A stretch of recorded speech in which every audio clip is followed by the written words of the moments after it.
Cette vidéo est sponsorisée par CyberGhost VPN. Pour ceux qui ne savent pas, c'est quoi un VPN? C'est un logiciel bien utile et bien pratique qui vous permet une navigation sur internet sûre, pour éviter de se faire pirater ou d'être victime de sites malveillants. Une des meilleures solutions est d'utiliser un VPN, un réseau privé virtuel. CyberGhost VPN vous permet de masquer votre adresse IP et surtout de chiffrer vos données et de rediriger l'intégralité de votre trafic internet via un tunnel sécurisé. Non seulement CyberGhost va masquer votre IP sur les sites que vous visitez, mais il vous permet aussi, en ayant une IP étrangère, de réserver vos voyages, vos hôtels beaucoup moins chers, et d'avoir par exemple accès à beaucoup plus de contenu sur Netflix, et vous pourrez aussi également vous offrir YouTube Premium pour 1,50 € par mois en vous connectant à une IP en Argentine au lieu de payer 12 € depuis la France. C'est aussi ce qui en fait le leader mondial dans l'industrie de la sécurité et de la confidentialité avec plus de 38 millions d'utilisateurs. Et ils ont 5 étoiles sur Trustpilot. Grâce à CyberGhost VPN, tout un monde va s'offrir à vous pour à peine 2 € par mois. Bref, en vous rendant sur le lien en description, vous bénéficiez de 4 mois offerts sur l'offre de 2 ans, ce qui vous offrira encore plus de contenu et de sécurité sur internet tout en soutenant mon travail. Vous pourrez utiliser CyberGhost VPN sur cet appareil ou un seul compte, que ce soit Windows, Mac, iOS, Android ou Linux, et même vos consoles de jeux et Smart TV. Pas tout à fait convaincu? Tentez tout de même l'aventure car vous avez 45 jours satisfaits ou remboursés. Vous n'avez donc rien à perdre et tout à gagner. Merci à CyberGhost VPN de soutenir mon travail, et maintenant c'est parti pour la vidéo.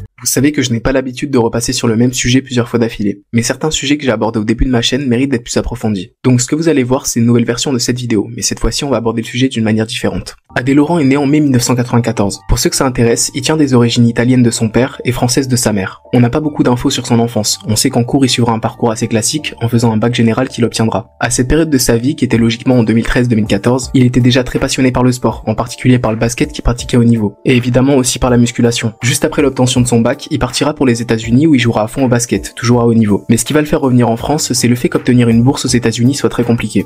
Ouais.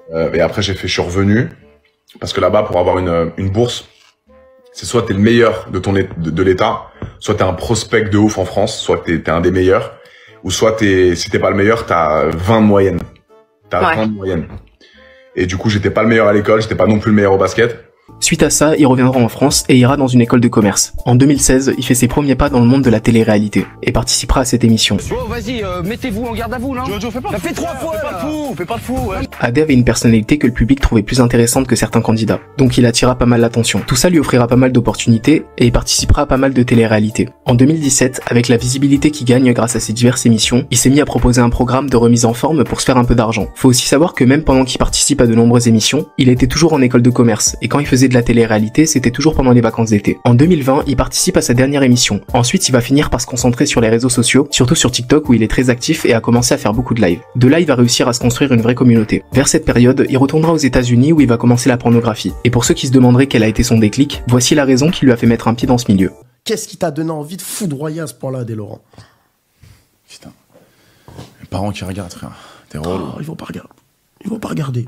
Ils vont pas regarder. Je suis parti aux States un jour. Ouais. Je me suis tapé un avion de chasse. Ok. D'accord. Et elle avait des plateformes privées, elle bossait elle faisait du porno, etc. Elle m'a dit, Ok. toi, il faut absolument que tu te mettes dans le délire. Ok. Parce que tu baisses bien. Tu l'as explosé juste pour... Ouais. Ok. Elle a aimé? Elle a adoré. Et de là, c'est parti. Et de là, c'est parti. Je me suis inscrit sur les plateformes privées, j'avais déjà la notoriété en France. Et après, j'ai tout enculé. En novembre 2022, il lance sa formation en séduction à 50 €, qui vous apprendrait à aborder des meufs, vaincre sa timidité, etc. En me renseignant vraiment partout, que ce soit sur Google, en cherchant des avis, sur TikTok ou bien sur YouTube, j'ai trouvé aucune personne s'exprimer sur ça, ou des gens qui en discutent. Vraiment, s'il y a aucune trace d'avis, ça veut sûrement dire que la formation n'a pas été un grand succès. En février 2023, certains propos de Adé ne sont pas passés inaperçus. Faut savoir que le physique qu'il avait à l'époque intriguait un bon nombre de personnes, qui se demandaient si c'était bien naturel. Et lors de cette interview, il s'est exprimé sur ça. À l'époque, je pouvais pas trop le dire, je pourrais pas trop l'assumer. Parce que tu te doutes bien que secret professionnel, tu vois, tu as des contrats, etc.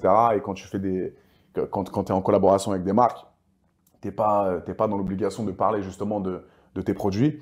Mais j'ai commencé, et là je peux le dire maintenant, on me fouille après la prescription, je m'en bats les couilles. J'ai commencé à prendre mes premiers produits en 2019. Ok. En août 2023, il y a eu une bagarre entre Adé et Yomi Denzel. Enfin ça c'est ce que les médias mettent en avant, ou alors les gratteurs. Car évidemment deux gros noms qui rentrent en conflit, ça fait du bruit. Sauf que la vérité est tout autre. Pour résumer brièvement l'histoire, Adé sort généralement avec une bonne équipe en boîte, et précise que d'habitude il n'y a jamais de problème. Du côté de Yomi c'est la même, il n'était pas seul, lui aussi avait une équipe. Adé explique que ce jour-là, il était avec des mecs beaucoup plus nerveux que lui, et que lui n'est vraiment pas du genre à se battre et évite les conflits. Il précise qu'il ne sait même pas comment l'embrouille a commencé entre son équipe et celle de Yomi, et quand ça a commencé il a essayé de vesquiller le truc. Mais voilà, concrètement ce qui s'est passé, c'est que ce sont leurs deux équipes qui se sont embrouillées, mais en aucun cas la bagarre était entre AD et Yomi. En mars 2024, AD est visé par une plainte pour 2 faits de viol. La femme de 28 ans qui l'accuse affirme que les faits se seraient déroulés en 2018 en Australie. J'ai essayé de chercher si cette plainte avait abouti à quelque chose et on dirait bien que rien ne se passe. Par contre, il y a un truc qui m'a quand même interpellé. Tout à l'heure, je vous ai rapidement parlé du parcours scolaire de AD. Faut savoir que j'ai su ça de lui car il en avait parlé en live et j'ai pu trouver des reposts. Dans ses TikTok, il a dit que quand il faisait son école de commerce, il était en Australie et il revenait en France pendant les vacances d'été. Et en 2018, AD était bien en Australie, donc déjà la plainte de cette femme est cohérente. Après le bac, continue les études, première année, deuxième année, troisième année, échange étudiant en Australie, là c'est là j'ai pété un plomb, j'ai pas eu ma licence, enfin si j'ai eu ma licence pardon, je l'ai eu, mais genre c'était en Australie, échange étudiant, sortie tous les soirs. Maintenant qu'on a résumé à la fois son parcours et ses diverses polémiques, on va répondre au titre de la vidéo. Pourquoi AD Laurent est idolâtré? Déjà, il est beau, avec un excellent physique. En plus de ça, c'est quelqu'un de très confiant, avec une personnalité très marquée. Il peut souvent se montrer narcissique et arrogant. Une personne comme elle, qui est en plus de ça suivie par des millions de personnes sur les réseaux, peut facilement avoir un côté inspirant pour certaines personnes. Mais ça ne se limite pas qu'à ça, et en vérité, la question de pourquoi il est tant idolâtré est assez complexe. Car dans son public, ou parmi les gens qui l'apprécient, on retrouve vraiment un public extrêmement large. Cela peut être des ados, des jeunes adultes, même des femmes. Mais il peut aussi avoir des personnes plus âgées qui peuvent par exemple l'apprécier pour son franc-parler. Le fait qu'il soit clair en n'ayant aucun tabou et qu'il assume à 100% son métier, prouve aussi qu'il est sûr de lui et totalement confiant. Et aujourd'hui, beaucoup plus qu'avant, on a de nombreuses personnalités qui ont quand même un pied dans ces milieux-là, et qui ne se font pas discrets malgré leur métier. Voilà, pour certaines personnes, c'est une bonne évolution. Faut quand même savoir qu'aux States, les choses se normalisent beaucoup plus concernant ces activités-là, et en vrai, il n'y a pas de grand problème quand on est une personnalité publique, et qu'on est dans la pornographie, les plateformes privées, à vouloir totalement s'assumer. Du moment qu'on y met une certaine barrière, bien sûr on peut en parler, mais faut veiller à ne pas être maladroit, surtout quand on est suivi par un public mineur. Et il est aussi important de ne pas faire de live pour discuter de ça avec des mineurs, ou même forcer sur différents sujets, ainsi qu'appeler des personnes par divers surnoms alors que la personne en face n'a pas l'air d'avoir trop envie. Je m'écarte, je sais, mais on va revenir à tout ça tout à l'heure. Ce que je veux dire, c'est qu'il faut être quelqu'un de carré sur ça, et qu'il y ait une barrière, surtout quand on s'adresse à une personne potentiellement mineure. Par contre, pour ce qui est du fait que les acteurs X et les personnalités qui sont sur les plateformes privées puissent être sans gêne comme AD en normalisant tout ça, ben pour certains c'est une aberration. Mais pareil, on va reparler de ça tout à l'heure. C'est con, mais s'il est en grande partie idolâtré, en général c'est par des personnes qui ont la même façon de penser que lui. Alors évidemment, on ne peut pas être d'accord à 100% avec une personne et valider tout ce qu'il fait, c'est pas possible. Il y aura toujours un truc où voilà, on pense différemment, c'est comme ça. Mais en gros, il est suivi par des gens qui pensent majoritairement comme lui sur une grosse variété de sujets. C'est pour ça que dans les commentaires, en partie on peut retrouver des gens qui lui ressemblent au niveau de leurs idées, car ils le valident et parce qu'ils ont été touchés par ses paroles. Maintenant qu'on a répondu au titre de la vidéo, on va regarder vos réponses quand je vous ai demandé ce que vous pensiez de lui. Avant, quand il faisait de la télé-réalité, il était pas vraiment problématique. Mais depuis qu'il a commencé les réseaux privés et les films pour adultes, il n'hésite pas à les promouvoir sur ses réseaux, comme Insta et TikTok qui sont remplis d'enfants. AD Laurent banalise le contenu sexuel et incite même les plus jeunes de ses abonnés à faire de même. Le pire, c'est que quand des filles comme Polska se montrent en sous-vêtements sur les réseaux, c'est super problématique. Mais quand c'est AD Laurent qui se montre en train de faire des trucs pires, c'est drôle. Et il en est même fier. Hors du contenu pour adultes, il tient des propos vraiment problématiques sur TikTok. Ok, en vrai ton point de vue il est intéressant. Quand tu dis qu'il promouvoit son OnlyFans sur TikTok, alors oui et non. En soi, il n'a jamais incité clairement une personne à aller voir son contenu sur ses plateformes privées. Mais le fait qu'il en parle vraiment tout le temps crée une sorte de promotion. Et ça il le sait. Après oui, il banalise le monde du X et tout ce qui s'ensuit. D'autres diront que c'est important de parler de ça, de pas se cacher, etc. Tandis que d'autres personnes peuvent être effrayées que notre société finisse par se sexualiser autant ou céder à ses pratiques. Comme lors de cette interview où il y a eu une discussion très intéressante à propos de ça. Ça m'est déjà arrivé d'apprendre que des personnes que je connais ou l'ami d'une personne que je connais qui a un job tout à fait, enfin ce qui a rien de plus commun, normal, tu vois, traditionnel, etc. est aussi en parallèle sur des plateformes comme ça. Et tu apprends un jour qu'une personne à qui tu fais la bise ou qui est l'amie ou la cousine d'un tel, elle est là-dessus et elle fait ça. Et des nanas et des mecs dont tu soupçonnerais pas quand tu les vois comme ça se prime à bord. Et moi, oui, ce qui me fait un peu peur, c'est de me dire, mais en fait, monsieur, madame, tout le monde, ton voisin, tout le monde peut être là-dessus. Et moi, oui, je vais faire le discours d'un vieux de 80 ans peut-être, mais c'est pas grave, je l'assume. Oui, moi, j'ai peur pour ma petite nièce qui a 12 ans et je me dis, si elle voit ça, si elle se rend compte de tout ça, peut-être qu'elle se dira que c'est ce qu'elle veut faire, que c'est comme ça qu'elle pourra avoir de l'argent de poche et ça commencera par de l'argent de poche et puis après, ce sera des grosses sommes et puis elle gagnera plus que ses parents et puis en fait, elle tombera là-dedans et je crois que j'ai pas envie de ça et ça me fait peur, ouais. Je peux comprendre. Tu vois? Mais c'est que le début, je pense. J'ai vraiment compris où Sam voulait en venir. Même si je fais partie de ceux qui trouvent que voilà, tu fais ce que tu veux avec ton corps, si t'as envie de le monétiser, fais-le. Mais c'est pas si simple que ça. Pas tout le monde peut choisir cette option et est capable de montrer autant de soi, malgré les sommes qui peuvent rentrer. En vérité, il y a plusieurs types de profils. On peut finir par être dégoûté de soi car au final on se force juste parce que ça fait beaucoup d'argent. On pourrait même se lancer sur les plateformes privées ou autres, mais finir un jour ou l'autre par regretter, après avoir pris un certain recul ou à cause d'un incident en particulier. Certains pourraient craindre que leurs proches apprennent ça, et si jamais ça arrive, ça pourrait même leur créer un déclic, comme ça a été le cas pour Polska quand ses photos ont tourné, et qu'en cours des gens ont montré ça à sa petite sœur. Il y a aussi le cas de AD, le fait de s'assumer et de ne pas être gêné par ça, en étant totalement transparent publiquement et même avec leurs proches. Après Après dans ton commentaire, tu parles de la différence de traitement entre les hommes et les femmes. Eh ben tu fais bien de préciser ça car c'est une réalité. Et comme je l'avais dit dans ma vidéo sur Polska, si des femmes peuvent se faire insulter de pute ou de salope, pour ce qui en est d'AD, lui c'est le GOAT. Et quand c'est pas le GOAT, c'est des attaques tout de suite moins importantes. Et ça, que vous le vouliez ou non, c'est la pure vérité. Enfin à l'heure actuelle, mais à mon avis, ça va pas changer de sitôt. En ce moment, il fait des ravages chez la génération 2000. Certains sont matrixés par son mode de vie, sa vision de la femme. Il matrixe aussi d'autant plus car il est accessible et actif. C'est malheureux. Alors oui, pour moi, il y a vraiment des incohérences de zinzin dans sa vision. Par exemple, pour me renseigner, j'ai regardé énormément de contenu qui le concerne. Que ce soit des interviews ou même des TikTok sur les choses dont j'avais besoin, j'ai même regardé cette vidéo alors que j'avais même pas envie. Mais il y a quand même un passage qui a retenu mon attention. Mais avant de tout le passer, je vous résume vite fait le concept. Bon, comme écrit dans le titre, il y a 20 meufs et Adé Laurent. Elle passe à tour de rôle et il parle vite fait. Et certaines y mettent plus ou moins d'efforts pour essayer de le séduire. Adé doit sélectionner les filles qu'il marque le plus pour passer à la suite. Et à un certain moment, il y a un échange entre elle et une participante assez incohérent. Ça te dérange pas? Non, pas du tout. Enfin, tu fais la même chose. Tu me laisserais collaborer avec d'autres meufs, même si on est ensemble? Oui. T'es sûr? Ouais, c'est ton travail, oui. Même si t'es amoureuse, même en étant amoureuse, tu pourrais. Oui, parce que, enfin, en fait, tant que. Et si moi je te laisse pas, mais toi tu me laisses, t'accepterais? Oui.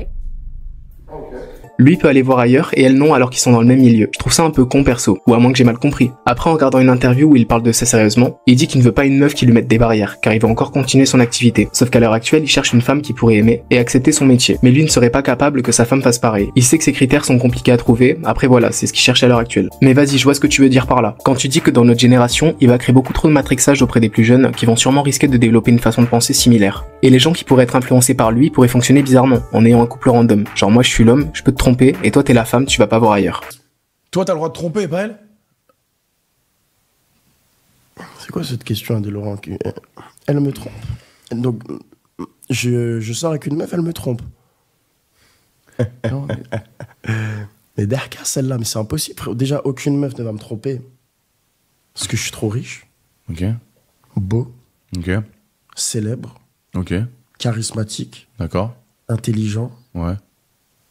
J'en oublie tellement. Non, pourquoi tu vas baiser à gauche, à droite alors? Si t'es en couple? Pour derrière ça. Puis aussi en live quand il donne des surnoms aux filles à qui il vient de parler il y a 2 minutes. C'est débile mais vu que c'est un influenceur, il a de l'influence. Donc il y a peut-être des mecs dans sa commu qui vont devenir des gros lourds. Car ils se disent qu'en le voyant faire, il se prend quasiment jamais des noms. Mais vu qu'eux ne sont pas connus ou alors qu'ils ont pas le bon physique ou qu'ils sont pas assez beaux, enfin peu importe, ils vont se faire recaler méchamment. Après tu parles aussi de son style de vie. Et il pourrait donner envie à certaines personnes de faire la même activité que lui. Mais bon, ça encore les gens font ce qu'ils veulent de leur corps. Et comme j'ai dit dans une autre vidéo, il y a pas tout le monde qui pourrait faire ça. Donner son image et autant de soi de façon publique. Donc voilà, certes le porno et les plateformes privées c'est de l'argent facile, mais faut quand même faire des concessions. Je trouve qu'il a trop de facilité à juger les gens. Et après le gars fait rire de temps en temps. Oui ça c'est la vérité. Je vais pas vous faire passer les extraits que j'ai passé dans cette vidéo avec le père de famille et la québécoise car j'imagine que vous les avez tous vus car ils sont quand même assez connus, mais pour ceux qui les connaissent pas je vous résume ça en rapide car les extraits sont trop longs et j'ai pas envie que ça fasse trop. Donc dans celui-ci, tout le long il vanne cette femme sur son poids sans gêne et c'est ultra déplacé. J'espère qu'il s'est rendu compte de sa connerie et de sa maladresse. Pour celui-ci il explique à un père de famille en difficulté financière qui devait réfléchir avant de faire des enfants car ça coûte cher. Il peut aussi lui demander des dingueries comme le fait de montrer son frigo, mais pour quand même vous montrer quelque chose de différent, je suis allé chercher de nouveaux extraits. C'est quoi ta question ma beauté? C'est quoi ta vraie question? Ma vraie question, c'est comment est-ce que tous les deux, enfin, comment est-ce que je peux collaborer avec toi pour faire des vidéos? Mais ma puce, t'as pas de compte. Tu vas pas collaborer avec moi, ça sert à quoi? Un compte de quoi? Mais tu veux collaborer dans quel sens? Je ne comprends pas bien. Faire des vidéos avec toi. Après, je suis pas une star, mais voilà. Mais quel genre de vidéo?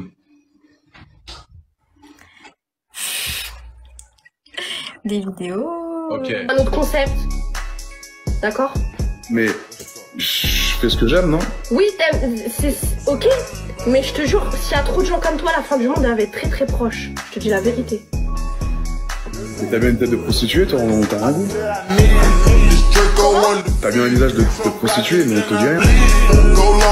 Concernant le fait qu'il soit drôle, je peux comprendre. Lui-même il a axé ses lives sur du divertissement. Et il peut aussi avoir des gens dans son public qui aiment le personnage de AD car il est drôle. Mais ces mêmes personnes peuvent être en opposition avec ses idées. Après pas tout le monde peut faire la part des choses comme ça. Mais ce que je veux dire c'est que je peux comprendre que des gens soient divertis par ses lives. Et par toutes les conneries qu'il peut dire. Très problématique. Et j'aime pas du tout comment la nouvelle génération l'idolâtre. Alors qu'il salit l'image de la femme et parle de sujets sensibles qui peuvent heurter les plus jeunes. Étonnamment il peut se montrer lourd avec certaines femmes lors des lives. Car elles n'apprécient pas toutes qu'on leur donne des surnoms. Mais parmi les 3 interviews que j'ai pu regarder pour bien m'imprégner du sujet, paradoxalement AD respecte beaucoup les femmes. En parlant toujours de respect envers elles, du plaisir de la femme avant tout dans les relations sexuelles, etc. Peut-être que ça peut être difficile à croire pour certains, qui ont vu des extraits bien précis où ça pouvait être totalement l'inverse. Après c'est une interview, peut-être que c'est juste une question de paraître ou quoi. Mais je comprends mieux pourquoi dans son public, il y a quand même des femmes, car elles pourraient être touchées par ce qu'il dit. Est-ce que tu peux voir une meuf dans la rue? Ouais. Par rapport à son style vestimentaire, tu dis c'est une tepu? Non. L'habit ne fait pas le moine, frérot. Pas du tout. La vie de ma mère, que t'es un galmon. Non. Frérot, moi je vois une meuf, elle est en mini-short tous les jours, elle lui reste ça de tissu tous les jours partout là. Depuis. Je pense qu'il fait partie des personnes à bannir absolument des réseaux sociaux, comme TikTok car il est très arrogant. Il se croit supérieur alors qu'il est clairement pas. En plus il est sur TikTok, ce qui fait la promotion de ses plateformes pour adultes. Et sauf qu'il y a beaucoup d'enfants sur TikTok, ce qui fait que des jeunes vont sûrement aller voir son contenu, donc tomber sur des vidéos absolument pas appropriées pour leur âge. Ouais, dans de nombreux lives TikTok, sa personnalité pourra en énerver plus d'un. Concernant le fait qu'il fasse sa promo sur TikTok, il incite personne, mais le fait d'en parler tout le temps crée une sorte de promotion, et ça il le sait, il est pas con. Mais en général, les mineurs n'ont pas les sous pour payer un abonnement pour voir AD faire des dingueries. Et pas besoin d'être mineur, y a pas tout le monde qui pourrait tout simplement payer pour avoir accès à du contenu privé. Mais après bien sûr que pour qu'AD vive de ça, ça fait kiffer un certain public de le voir dans son intimité totale. A tout compris des réseaux sociaux, en créant un personnage amusant tout en étant sérieux en interview. Je trouve aussi que même en interview, il arrive bien à scinder les deux. Alors qu'en plus de ça, il y en a certains qui peuvent l'interviewer où ça peut être dur de garder son sérieux. Mais il réussit quand même à parler correctement, en donnant de vraies réponses malgré les questions ou les dingueries que peut dire Tom. D'ailleurs, si vous avez pas vu l'interview, je vous invite à aller la voir, le lien sera en description. En vrai, c'est beaucoup trop drôle et c'est du pur divertissement. Et pour ceux qui ne connaissent pas Tom, je vous propose de le découvrir en ayant regroupé les plus grosses dingueries qu'il ait pu dire. Tu connais, je suis venu pour te poser des questions que les gens ne vont pas forcément te poser, frérot. Non, mais doucement, Donc, doucement, Tom, quand même. Moi. Tu me connais? Ouais, on parle. Tu me connais? Ouais, justement. Frérot, moi je pars en couille. Regarde, directement, je vais rentrer dans le vif du sujet, frérot. T'as vu, j'ai pas envie de perdre beaucoup de temps. Quelle taille fait ta bête à Laurent? Ça veut dire que des fois, tu peux être dans ton lit le soir, yeux fermés, et on y va, on pense à un truc. Je t'ai appelé, Adé, on va faire une interview de fou là. Je vais te poser des questions. Personne ne te les a posées dans ta life. Ah, c'est ça, c'est la vérité, ça. T'as vu, d'habitude, ils viennent, ils te demandent comment tu fais ton dégradé. Moi, je te demande quelle taille a fait ta bête. Tu fais le grand ref un peu. Tu sais, tu m'apprends les... Tes parents, ils sont d'accord avec ça? Les ficelles du métier, bien sûr. Donc Okay. mes parents, ils me suivront toujours. Peu importe ce que je vais faire dans ma vie, ils seront derrière moi. Donc demain, Okay. je leur dis, maman, papa, je veux sodomiser tous les jours. Ils vont me dire, ok, mon fils. Désolé de dire ça, je sais que ça va déplaire à pas mal de femmes, ouais, etc. Bah, tu le dis, moi je le dis, toi tu le dis. Moi Vas-y, je le dis-le. dis, j'en ai rien à cirer. Les hommes ont plus de droits que les femmes. Explique-toi. Un homme C'est important, c'est a un le vrai droit de sortir en boîte avec ses potes. Ma meuf, elle m'appelle, ouais, je vais en boîte avec mes bloqués.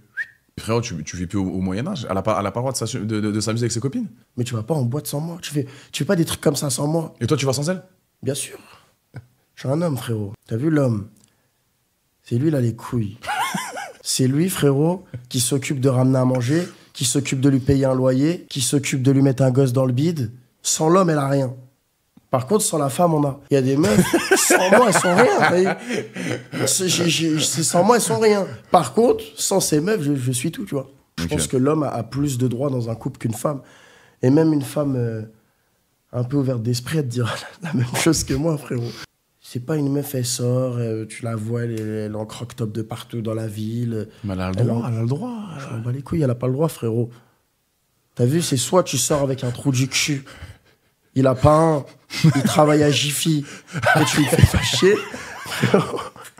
T'as vu, c'est comme ça. En vrai, il y aura peut-être une vidéo sur lui, car j'aimerais aborder le sujet un peu différemment que Foufa. Pour conclure, je ne sais pas quoi penser d'Adé Laurent. J'ai vu beaucoup de choses qui m'ont dégoûté de lui, mais j'ai aussi vu d'autres choses en interview où je me suis dit ok, le mec n'est pas si con que ça. Franchement, c'est un personnage assez complexe, et j'espère qu'avec cette vidéo, j'aurai réussi à aborder les choses de la meilleure des manières, tout en étant compris bien sûr. Voilà pour ce qui en est d'Adé Laurent, merci d'avoir regardé, et dites-moi ce que vous pensez de tout ça dans les commentaires. Merci encore à CyberGhostVPN de soutenir mon travail en sponsorisant cette vidéo. Ils vont grandement m'aider à augmenter la qualité des vidéos, enfin que là j'ai pu commander un micro, donc oubliez surtout pas notre lien qui se trouve en description et en commentaire épinglé, qui vous permettra de profiter de leur service pour tout juste 2 € par mois, avec en plus de ça 4 mois offerts sur l'offre de 2 ans. Donc si vous êtes intéressé, foncez.